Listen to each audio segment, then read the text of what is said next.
Ég ætla að segja ykkur pínlítið myndina. Þetta sem sagt eins og þið kannski vitið flest mynd eftir leikstjórann Chris Kraus. Þetta ein af 3 myndum sem eru sýndar hér á þýskum bíódögum. Hinar eru Glerbrot, sem fyrsta myndin hans, og dagbækurnar frá Pól sem hans nýjasta mynd. Allt mjög áhugaverðar myndir og vel þess verið að sjá. Svolítið ólíkar. Það má eiginlega segja að með sinni fyrstu mynd hafi Kraus stigið fram sem svona fullburða leikstjóri. Og það var eitt af því sem vakti athygli okkar þegar við sáum hann á Alþjóðlegri kvikmyndahátíð í Reykjavík fyrir 5 árum, eða bráðum 6. Hvað hann hefur gott vald á kvikmyndamiðlinum. Við finnum okkur í góðum höndum. Þetta var svolítið sérstakt vegna þess að hún var sýnd hérna í flokki sem heitir Vitranir, sem eru semst fyrstu verk leikstjóra, ungra leikstjóra, og hún bar eiginlega af í þessum flokki. Og já, svona, við trúðum nú eiginlega ekki fyrst að þetta væri önnur myndans. 4 mínútur er 112 mínútur á lengd. Titillinn vísar til það bil 4 mínútna langs lokaatriðis myndarinnar, til magnaðar lokasenu þar sem náðargjöf fær að njóta sín til fulls og við verðum vitni að eins konar kraftaverki, svo vitna sér til umsagnar dómnefndarinnar sem veitti myndinni verðlaunin 2005. Hún fjallar sekt og hún fjallar sorg, hún fjallar ofbeldi og atlæti, hún fjallar tónlist, hún fjallar náðargáfu, hún fjallar mennsku og ómennsku, fordóma og kannski fjallar hún fyrirhugun, svo eitthvað sé nefnt. Fyrst og fremst þá held ég samt að 4 mínútur fjalli fjötra og frelsi.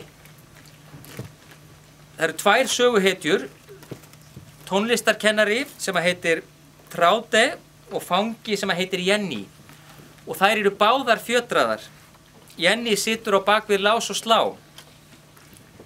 Inni lokuð vegna ofbeldis, brots sem hún framdi. Traude, tónlistarkennarin, hefur vissulega verið frjáls, en samt fjötruð. Hún hefur verið bundin við sama staðinn í áratugi. Fangelsið, sem að önnur lokuð inni og hin vinnur í, eins konar tákn þessa ytri fjötra. En það eru fjötrarnir hið innra sem að eru miklu sterkari og áhrifameiri. Fortíðin eins konar fjötur fyrir þær báðar, fordómar samfélagsins líka og sektarkenndin og kannski ofbeldið sem að þær hafa báðar þurft að þola. Það má segja að það hafi mótað svolítið sjálfsmynd þeirra og það veganestið sem að þær taka með sér inn í fullorðinsárin frá bernskunni. Frelsið andstæða fjötrana og í 4 mínútum þá birtist frelsið meðal annars í mótstöðu við svona stíft regluverk, í tónlistinni sem að tengir þessar 2 konur og í sköpunargleðin. Og við skulum hafa það svolítið í huga þegar við horfum á myndina, hvernig þetta tvennt tvinnast saman, fjötrarnir annars vegar og frelsið hins vegar. Við getum líka haft í huga þessar 2 konur sem myndin fjallar hvað það sem að tengir þær saman og hvað það sem að greinir þær í sundur og að síðustu kannski hvaða sýn það á manneskjuna sem að birtist í þessari mynd.